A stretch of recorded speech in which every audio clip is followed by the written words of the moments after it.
Mark Pawley is up next, and we cannot wait to hear about the importance of clarity, definition, and collaboration to deliver valuable products and services. Mark is production director for OnePlan, and I know he's going to give you some really brilliant ideas this evening. So, Mark, without further ado, welcome to the stage.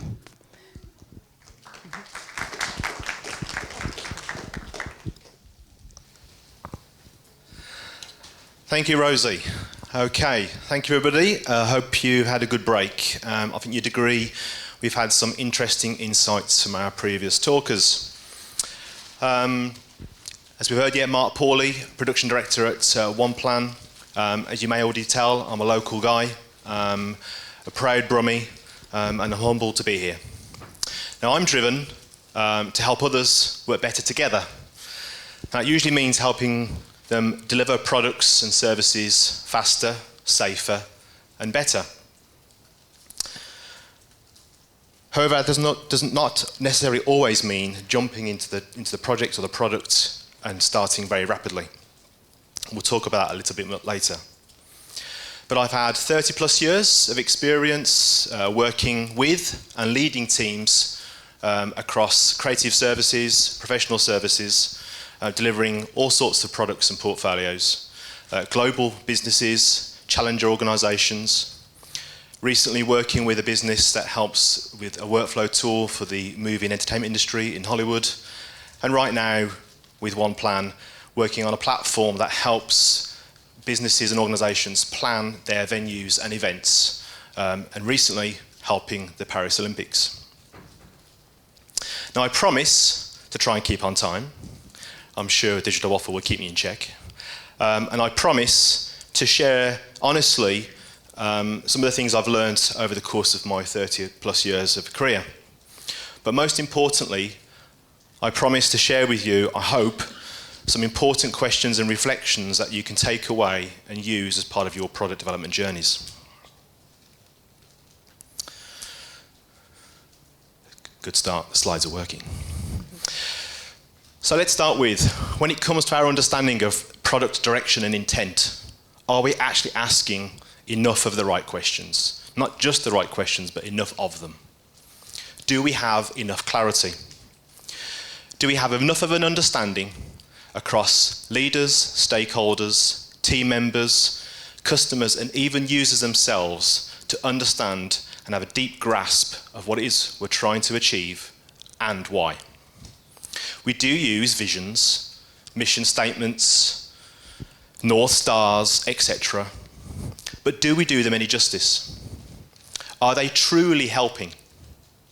I posit the answer to that question is no. Not because those are not valuable. I think they're immensely valuable.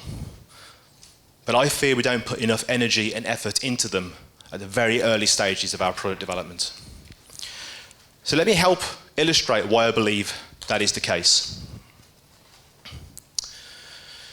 So, a little bit of involvement, please, audience. I'd like to get an honest show of hands, if you could.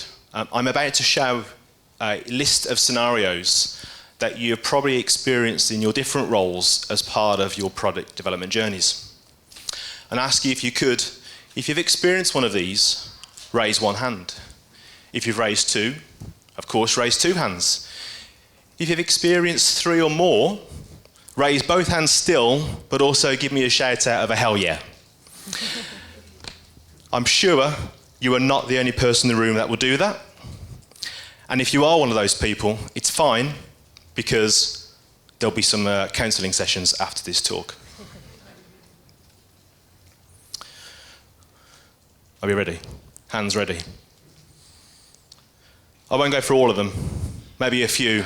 Feature bloat, running past milestones, dissatisfied users, reworking the experience, not meeting non-functional requirements, team disengagement shouldn't be overlooked, issues actually shipping the product, etc., etc. Okay, an interesting show of hands, quite a few with two hands up, and even a few hell yeahs back there. Well, thank you. I appreciate your honesty, and we'll see why that's important. But I think these challenges that we've just all reflected on, that we've all experienced, are too often point to a lack of a connected understanding of what we need to deliver. This, I suggest, is proof, or at least in part, that we could look to do more to gain and share greater clarity of what it is we set out to develop and deliver. Now, let's step back to earlier stages of the product lifecycle. We've just talked about some examples of experiences further on. What are the imperatives that we need to consider? What are the keystones that hold together product development? I'm a big fan of keeping things simple. These, I believe, are 4 imperatives for product development. Do we understand the strategic intent? That gives us direction. Are we clear on goals and objectives that we're looking to achieve, or our clients or our customers are trying to achieve? Do we understand the user, pain points and needs? That will help give us some purpose and understand why we're doing this. And ultimately, what does success look like? Because then we can measure against that and make sure we are succeeding.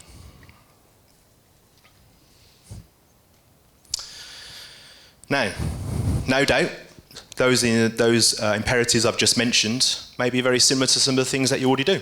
Maybe you already have repeatable steps and some processes and methods that help you get there. We've heard a little bit about some of those potentially earlier today. But if it's not removing the pain and the problem that your customers and users are experiencing, then maybe we have to go back to the drawing board. Maybe we need to think a little bit harder about how we're doing this. So to quote Albert Einstein's famous observation, insanity is doing the same thing over and over again and expecting different results. Thank you, Albert. So maybe we do need to challenge how we approach the very first steps of product development. And let's add a little colour to this. There are different statistics out there.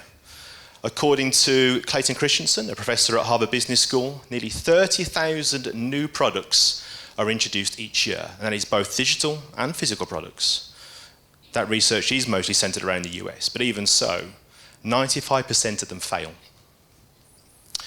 McKinsey estimate that actually in terms of digital products, between 25 and 45% of them fail.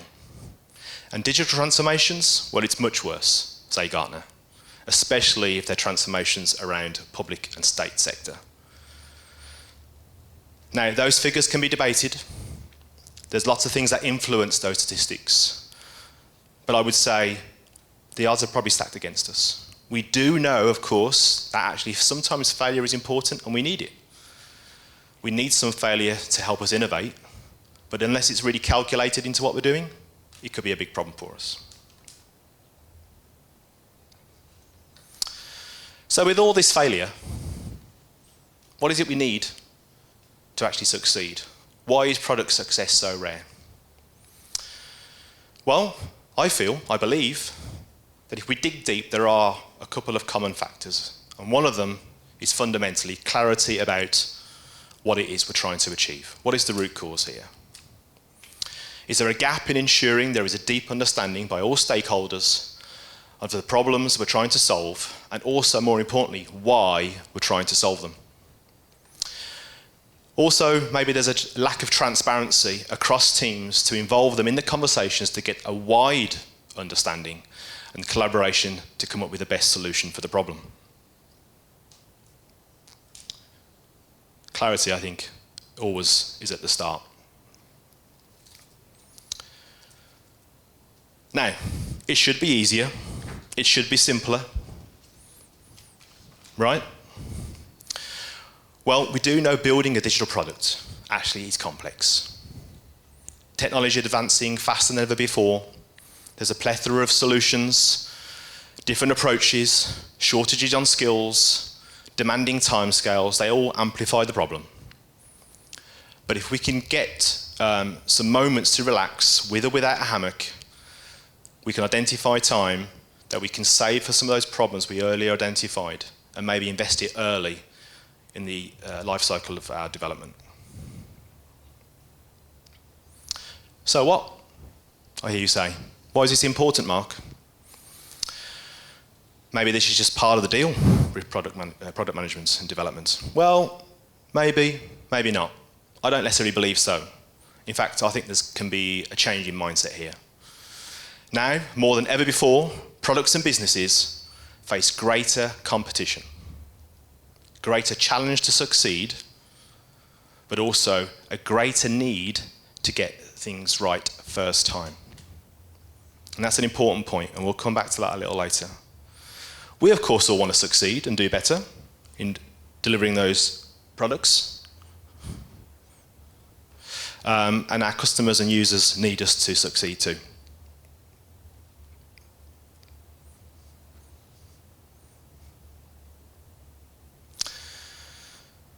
So, maybe we've become a little bit too focused on celebrating the features, the functions, the execution of the solution. There's a lot of work there, and we've heard again earlier some words about how we can go about that with different methods. But could we also know a little more about the why we're actually doing what we're doing? Why we're developing a product, why we're developing features for our users.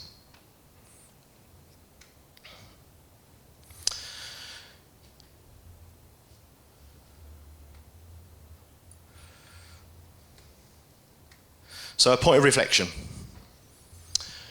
Ken Norton, former product manager at Google, once said, "Focus on adding features can be a trap. Instead, we should ask ourselves, what value is this providing to the user?" It's the only real deep question we should be asking, all of us in our different roles. It's not about how much we build, it's about the impact we have, that we make on people's lives.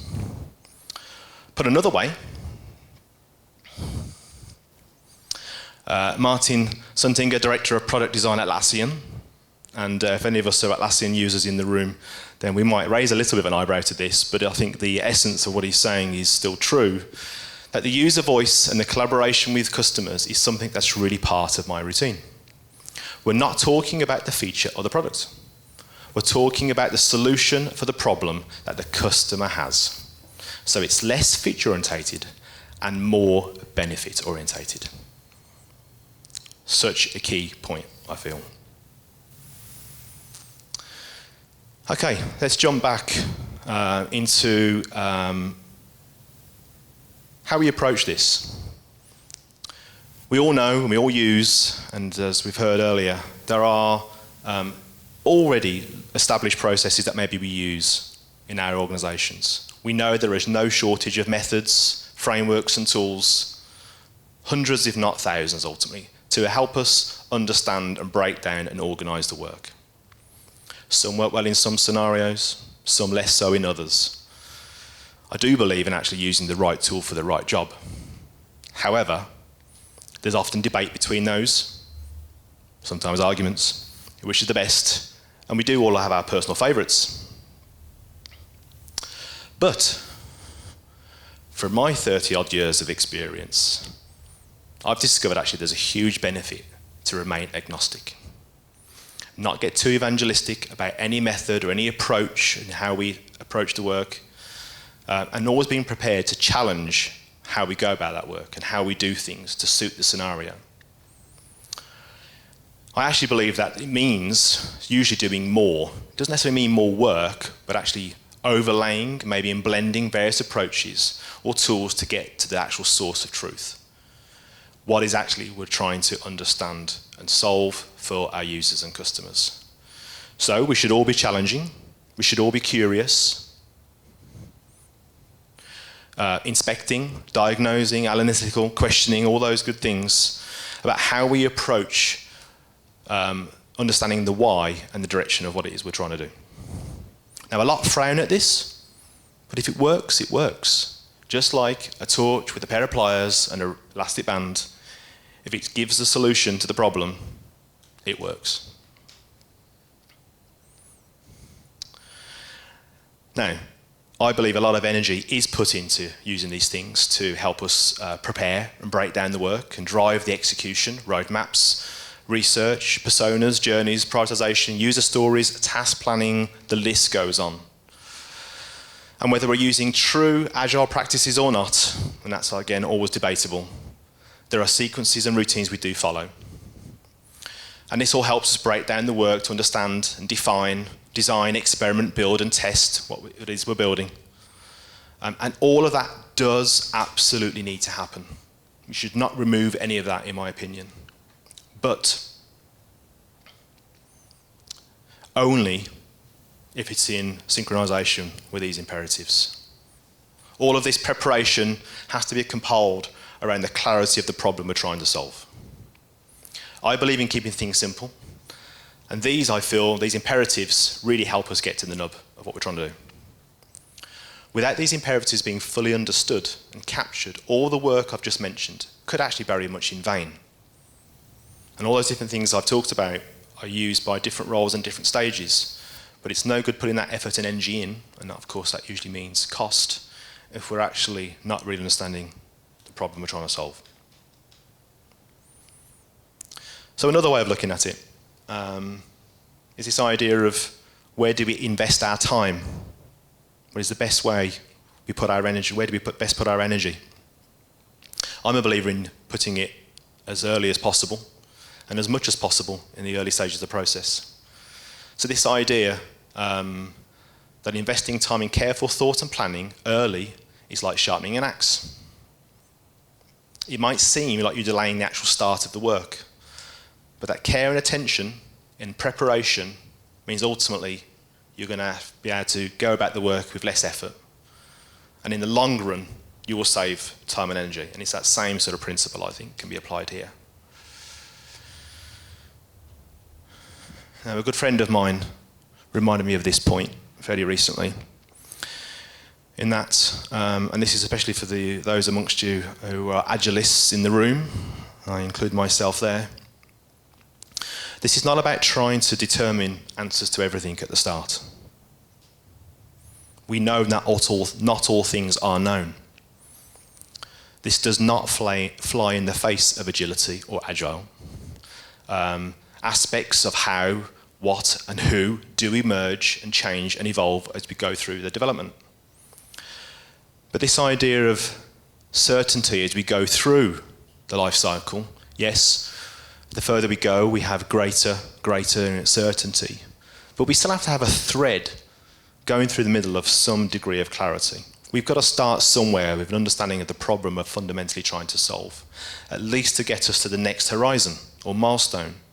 Yes, that may change. The goalpost may change. The world evolves. But at least for now, in this moment in time, we need to understand what is it we're trying to solve. Now, I have a long enough career to remember some of my early stages where I was involved in marketing, graphic design and print production, and there's a line that I was once taught way back in the day, which was, if you rush anything, you're ultimately going to pay for it at the end. And this idea of actually you would create some design that would go to print, you'd rush it out the door, there'd be errors, and that does speak to some of the points raised earlier about QA, actually, still applies there. But because we didn't necessarily understand the brief, we've got something created and printed to meet a deadline, and ultimately it was wrong, and we had to get it reprinted. And there's always time for the reprint. Well, that, I feel, can apply, I mean, absolutely anywhere, but certainly still applies, I think, in product development. So this is why I think we should invest more time early in understanding the problem that it's really trying to solve and why it needs solving. Sometimes we solve problems that actually don't need to be solved. So this idea of reflecting actually on the proportion of energy and time that we could or maybe should be spent in these early stages pays dividends over and over. Use imagination and attention to detail to capture and define your findings that reflect maybe those imperatives I suggested earlier. Yes, we can iterate the product, we can change direction, we can adapt and evolve features as we go, and maybe we actually, not only can we probably should. But all of those should be done in reflection of the bigger problem we're trying to solve for our users. Now, for the believers in the room, that spending time on the things I've described is a waste or delays getting started. Well, all I'm going to say to you is, let's reflect on those bad experiences we had earlier. There is an absolute correlation. And if you believe that's a waste of time and it's not useful, then all I'm going to say is prepare yourself to have to raise your hands again at some point, because you're going to keep having those bad experiences over and over again.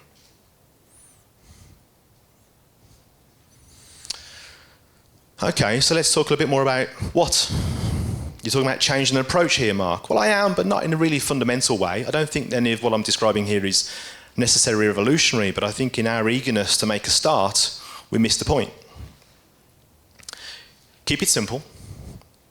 Get to the root of the problem. Get to the root of what your user or customer needs. Keep honing and improving the skill to understand that, because I believe actually understanding that and the why is actually quite a skill, it's quite a craft. We've heard some questions earlier about the use of AI and how that could risk people's jobs and involvement with product development. This is where the skill is. The skill is asking the right questions, that human factor, which I think we're certainly a very long way from being under threat. Now, it's true that not all things are known at the start, like I said. But that often relates to the evolving and emerging elements around the what, the how, and the who. The why, very often, is the backbone, and very rarely changes, at least under a certain time frame.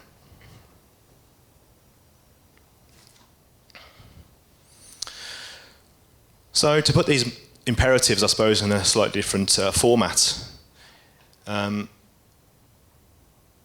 is this idea of also a bit of flow to them. They do need to occur in a little bit of an order.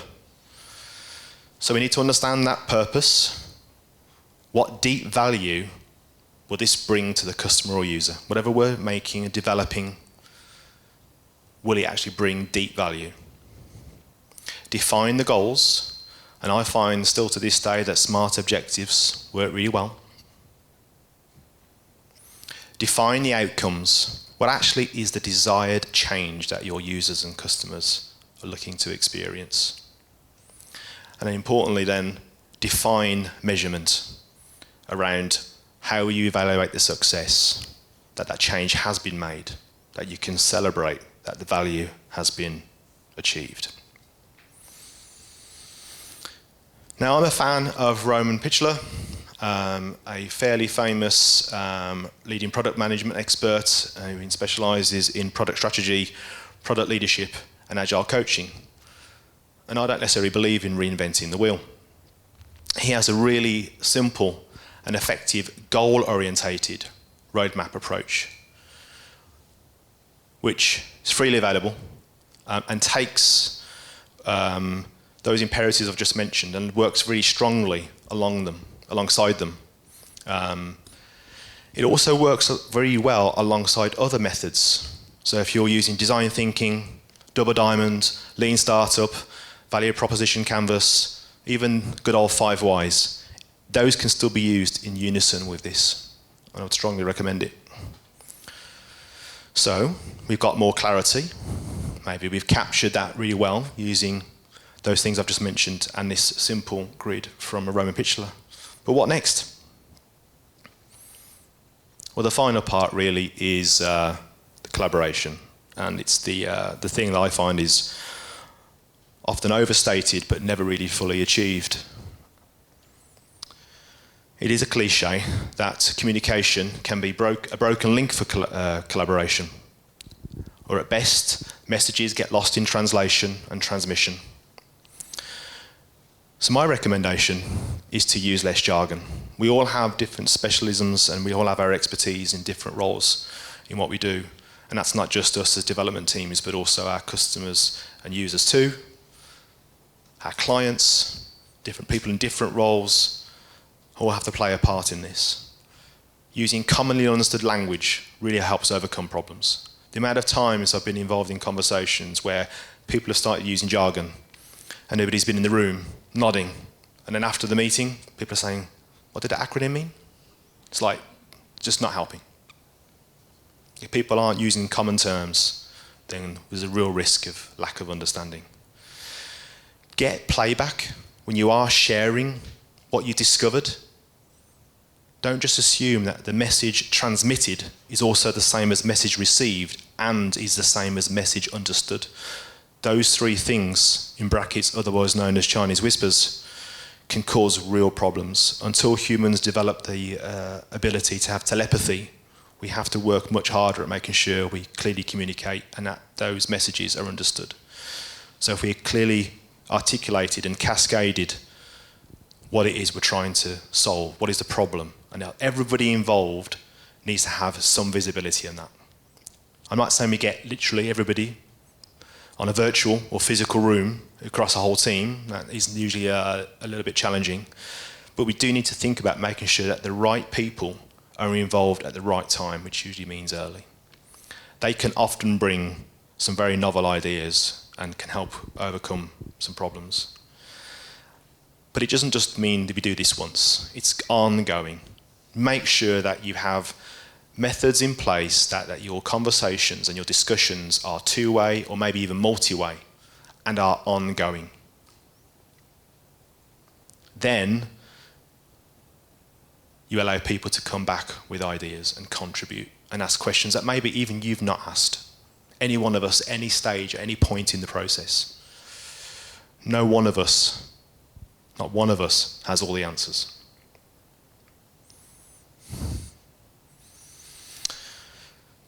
So in summary, it is actually this simple, I feel. And we need to maybe just give ourselves a little bit more time to reflect on this and think about it. Be clear on the purpose, the goals, the outcomes, and the measurement for the product or the feature or the function that we're developing. And also, ultimately, why we're doing it. Involve all the right people early to challenge and bring a mix of perspectives to the solution. Really craft how you capture and document all the evidence you have. Putting things in place that make sure that it's cascaded to all the right people and share the outputs from above across all. I suppose I should close on this, and this means that we've probably at least, or every one of us at least, have seen this either because in the projects we're involved in or actually ourselves as consumers and users. How many times has this happened?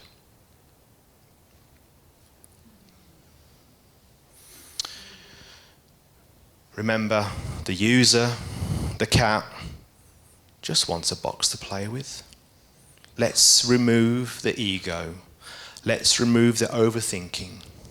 Let's remove the subjectivity. Let's understand what the cat needs. And let's build it for it. It's that simple. Let's not make it complicated. Brilliant. Thank you. Thank you so much, Mark. Absolutely fantastic, and so much to think about there. And paring things back is clearly something we can all do a little bit more. We've got a question over there, so I shall whiz over. Here we go. Thank you.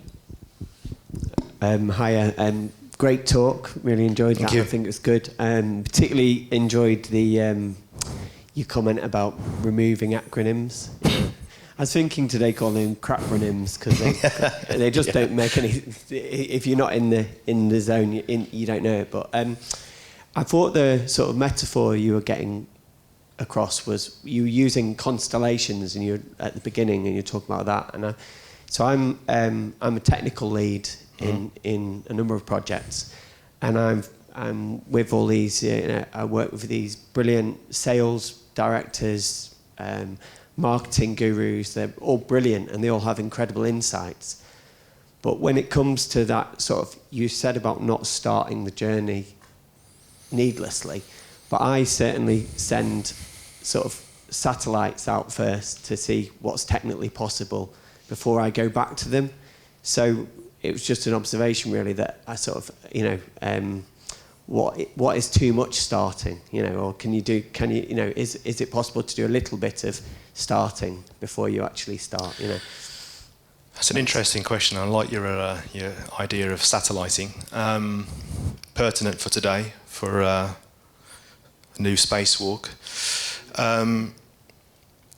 So it's true. I believe that we should do as much as possible, but there are limits there. There's a diminishing return, right?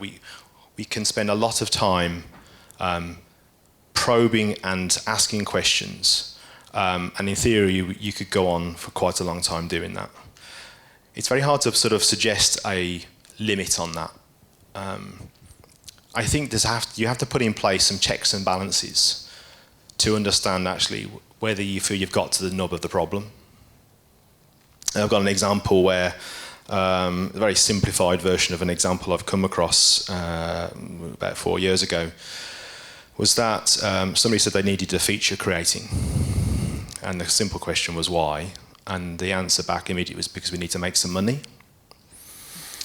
I was like, okay, well, sure. Commercialism is at the centre of a lot of what we do.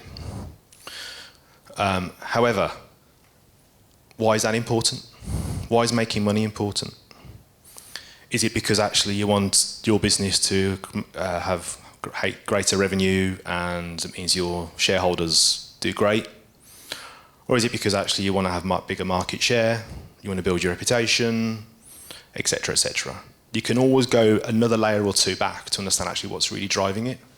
And I think maybe for any of us, if we understood actually the reason we're doing this for our users is because it saves them time, and that saves them money, and that makes a big difference to their business or their experience. It's okay to know that. It's not a bad thing. It's not a dirty word. But if we understand fundamentally what's really behind it, then we should invest that time. And I think if you have checks and balances in place that feel like you've got to that level, then you've probably done enough. And then you can revisit that at some point again if you need to. Hopefully that answers. Brilliant, thank you. Here we go. We've got time for one more question, I think, so I'll come round. Okay, thank you for the talk. It was insightful. My question is kind of twofold, but it's similar in the sense, is there a way to draw the line between familiarity and experience and then simplicity and mediocrity? Because, I'm a web developer, and a lot of what we do requires reusability. So I'm diving into a project. It's a similar project.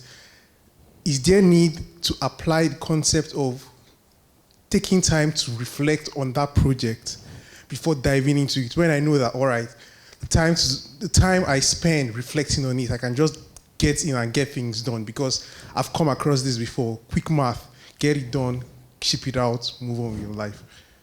So yeah, and that's what I'm asking, because it's popular saying that familiarity brings contempt, but then is there that this is not, I don't think familiarity applies in this sense. You're talking about experience. And same thing, keeping things simple and just delivering mediocrity. I'm just asking if there is a way to strike a balance. Well, everything I think needs balance. I think if I understand the question, it's about, there are times where mediocrity will do.